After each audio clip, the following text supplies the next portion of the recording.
Lift every voice and sing till earth and heaven ring, ring with the harmonies of liberty. I'm Janae Heffenger.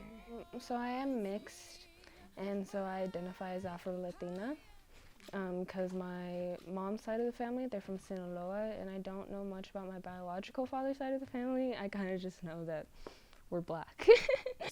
I always saw myself as black, like plain and simple. I was like, oh, people are just going to say I'm black anyway, so I'm black.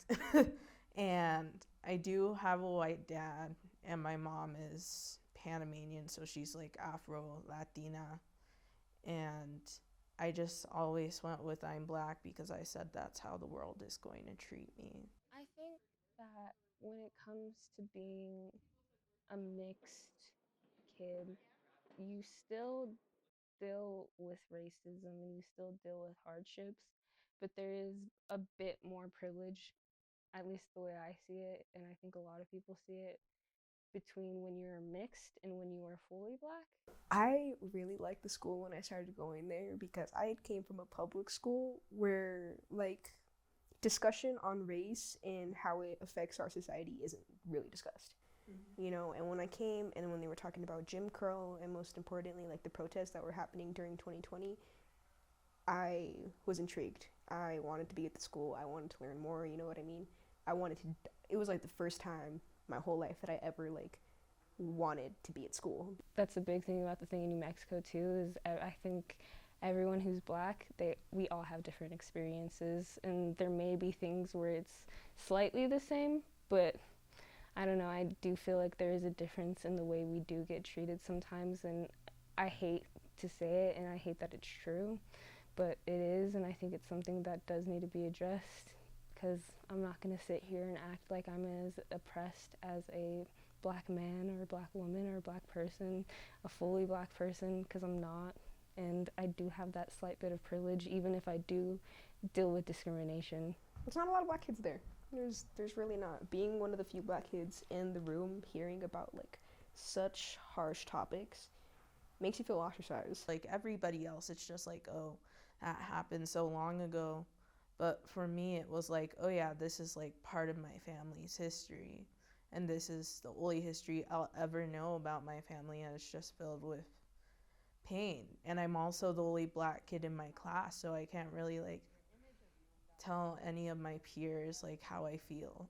There's been countless times where like I'm looking around the room and we're talking about apartheid, and whenever I speak, everybody's head turns to me, and it's like I chill, like you know what I mean.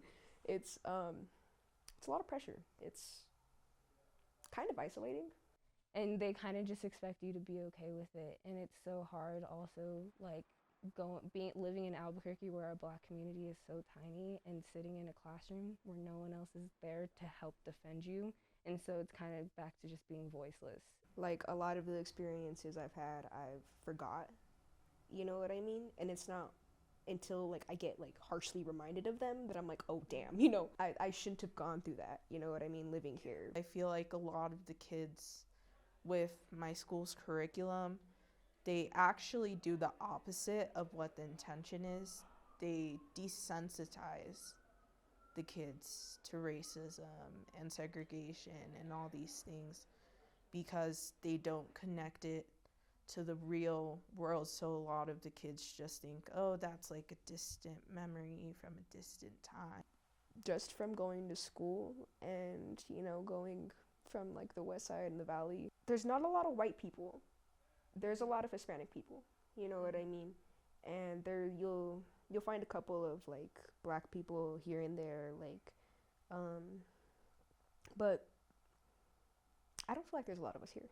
So I don't feel like it's very diverse. Sometimes, to completely understand how we got to where things are today, I need to look to the past. I, along with some of my Black Student Union members from Amy Beale High School, had the chance to speak with Dr. Timothy Nelson. He is considered an expert on blackdom. So now you have people who slavery ends 1865 supposedly, and then you have Reconstruction, and then all of that chaos, they migrate from those southern spaces. Not everyone. I'm just giving you a basic scenario, and then they end up in blackdom. Well, they end up in blackdom 1903, let's say, and then by 1920 they strike oil. So within a 20-year period, people who once were under the institution of slavery became not just free because they were free in 1865, but now they became sovereigns because they owned the land, they owned the laws, and they owned the people who enforced the laws. So yes, they achieved by 1920 and continued into well, it continues to this day because because their sovereignty represented the land ownership for over 100 years, and it also represented the royalties that was able to fuel the families after blackdom was, quote, abandoned. Well, let me give you a little history of the NAACP. It was founded in 1909. New Mexico became a state in 1912, and the Albuquerque branch of the NAACP received its official charter January 5th, 1915. So we have a rich history of fighting for civil rights. And systemic racism is probably part of our American history. But the attitude needs to change. You know, what the NAACP is trying to do is to make sure that all people, you know, have equal access, you know, to the benefits of our society. And there are some issues, systemic racism. For an example, in the educational system, back in the day and today, there were a lack of black educators. There were a lack of African Americans in the law enforcement, in the judicial system. But we want to make sure that we all participate. I'm proud to be here from New Mexico. So hopefully, you know, it's your time because you're young, but my time is not over. So if we work in concert, we can make a difference for everybody. Once we understand that Afro-Mexican is a thing and that the African present isn't just about skin, it's also about a consciousness that comes out of various areas, that black is not a race, it is a condition created by people of a white consciousness, then we can start noticing how it functions today. And I think it sometimes it makes me sad how small our black community is here, because I can go out of state and I'll go to like Nevada and there's so much more representation and people and like just so much more culture and community. And I think that's a thing we've, like, especially at our school, we've been wanting to build and bring our community closer. I think what's stuck with me is just how resilient and how many good stories there are about black people being self-sustaining and also standing up for what's right, and that there is success there. Of liberty, let our rejoicing rise high as the listening skies. Let it resound loud.